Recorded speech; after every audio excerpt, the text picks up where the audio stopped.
西藏的自然条件并没有平原那么好，所以我们的祖先靠山吃山，想出了用牛粪做燃料的好办法。这是祖先留下来的智慧。Hello， 人家公看三个卓敏，亲爱的家人朋友们，大家好，我是卓玛。之前呢，我发过一期我做饭的视频，然后烧炉子的时候用到了牛粪所以很多朋友都很好奇为什么你们做饭的时候要用牛粪呢？然后还说烧牛粪会不会有味道什么之类的问题。其实对于我们西藏的家庭来说，牛粪是一个非常重要的物品。西藏呢，以北的地区，每家每户都把自己的牛粪收集起来，然后贴到自己的墙上，然后把这个烘干以后呢，用作柴火。那么今天这期视频呢，我想给大家讲一下西藏这边的人为什么这么喜欢收集牛粪呢？这个呢是我们院子的墙壁，上面全是牛粪。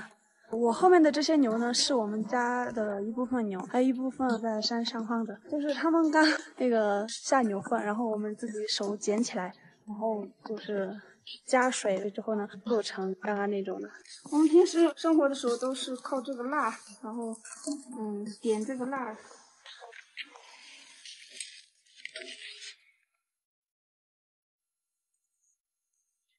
然后用这些纸箱子，这些纸箱子挺好的，就是生活用的挺好的。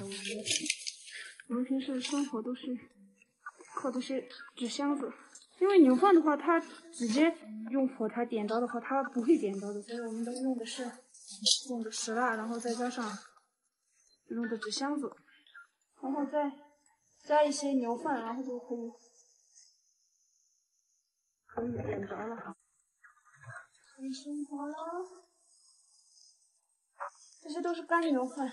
然后我们平时就不用暖气啊，什么地暖之类的，都是靠它，就是特别的热，整个房间就暖和起来。大家可以看到我后面的那些山，全是光秃秃的，这可不是我们砍的树啊，是因为它原本就没有树，大部分都是光秃秃的。也就是因为环境的原因，所以就不可能在山上能存活树。在我们西藏的日喀则、拉萨还有阿里等地区，除了一些县区以外呢，几乎山上全是没有树的，所以呢就没有柴火，所以我们只能用牛粪当做燃料。因为牛吃的是草，牛粪中的主要成分也是草，这个叫做资源再利用。在我们这边家家户户的外墙都是这个样子的，这些呢全是牛粪。等牛粪风干以后，燃烧起来很快，而且也不会有味道。可能你们无法理解为什么用牛粪，但是在西藏的农村，牛粪的确是我们藏族人们的宝藏。当然，在西藏也有不太用牛粪的地区，就是海拔最低的林芝，那里相对没有那么寒冷，晚上把自己的被子盖紧，也防止挨冻。而且林芝主要以种地为主，很多家庭都不养牛的，在林芝很少能看到藏族人民把牛粪粘在墙外。我们除了烧牛粪、羊粪还有马粪都可以烧，这个就是羊粪，这个也可以当做柴火来弄。我后面的这些全是我们家的一些牛粪，这些是夏天的时候弄的，因为冬天的时候这些都是用手直接粘上去的，因为冬天的时候天气太冷，粘手的会特别的冷，然后这些都是夏天的时候弄的，冬天的时候我们做一个别的样式给大家看一下。刚刚给大家说的冬天的样式是上面的这种，是个长方形的，然后这些呢是夏天的，上面还有手印，看到没有，都是手印，这些也是直接用手粘上去的。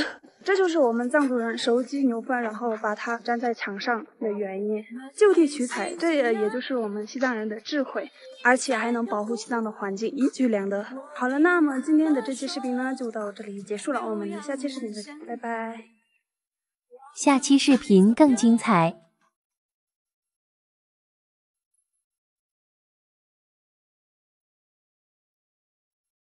公考培训结束了，真开心。Hello， 今天公考3个周明，亲爱的家人朋友们，大家好，我是卓妈。我现在在拉萨，今年呢就过年没回到家，但是呢今天就结课了，所以我明天就回家了。那我为啥要留在拉萨呢？因为要完成爸妈的期望，给我自己一个交代。作为大学4年级的学生，我和许多同龄的同学一样，待在拉萨读一个特殊的学校。我读的学校就是西藏光华教育。拉萨光华教育学校创立于2009年。我身边的同学都来自西藏各地，有热哈兹、林芝、阿里、昌都那区都有。因为拉萨是西藏的经济中心，也是教育中心，西藏最好的资源集中在拉萨。拉萨的培训学校比较多，但是我读的是光华学校，起步的时间早，归拉萨教育部门管理，老师也比较有经验，可以容纳3000多个同学，场地很大，设备完整，在这里同学多，不会感到空大。但是最重要的还是学校的价格，我觉得还是可以的，只需要2700多。卓玛学习的钱都是自己赚的，所以综合下来说呢，这所学校比较适合我。在学校待了1个月，认识了非常优秀的老师，结交了一些朋友，学习到了很多不知道的知识，对我帮助是比较大的，感觉自己距离公务员又近了一步。光华学校除了公务员，学校还可以为中小学生培训，为研究生培训，但是最主要的还是公务员培训。所以我们聚在专门的公务员培训学校，为共同的目标而努力。今天是上课的最后一天，明天正式结课了，也就意味着毕业了。等到我们正式考试，到时候就能体现学习的成果，期待它的到来吧。在这里1个月，你的感受怎么样？受起来的说什么？让我从3个方面说吧。就第一个方面，就从任课老师方面说一下。我觉得老师讲的都很通俗易懂，都很适合我们现在的同学。因为我以前上过一点网课，所以我觉得挺有对比的。第二方面是觉得同学都很活跃，很热情，对。最后就从光华这个机构和班主任上说吧，我觉得这个机构还挺好，环境挺好，硬件措施都挺好。然后班主任的话，我觉得很亲切，很养眼，很帅气，然后很尽职尽责。这些的话，就是在学校的管理方面挺好的。比如说从门口开始说的话，就是保安人员每天都检查体温什么的。然后到教室上课，老师也管得比较严，有什么不会的或者什么都可以讨论一起。对。学校公务员培训一般每年的寒假开课，分为1期、2期、3期。1期是每年的12月底开课，2期是每年的1月底开课，3期是2月底开课，最后还有一个7天的冲刺班，只要提前报名，学生可以选择任何1期去上学。这次寒假中嘛，去年10月底放假的，本来打算第1期去的，但是后面到广州、深圳去看了看，所以就第2期毕业生。之前在视频中说过，西藏因为特殊地理位置，职业选择比较单一。西藏基础经济主要是旅游为主，职业构成大多数以公事业单位、国企为主。父母辈如果是公务员，也希望孩子考公务员，退休后可以正式放松。父母辈如果是农民，也希望孩子考公务员，因为可以改善生活。总体来说呢，还是不错的。当然了，去学校培训不是意味着100%成功，除了老师教的知识，更多的是靠自己的努力。希望每一位带着梦想的朋友都不要辜负自己。那现在班主任可以给我们送几句祝福的话吗？祝各位同学考试成功，同场在这里，光华永远为你服务到底，我在光华等你。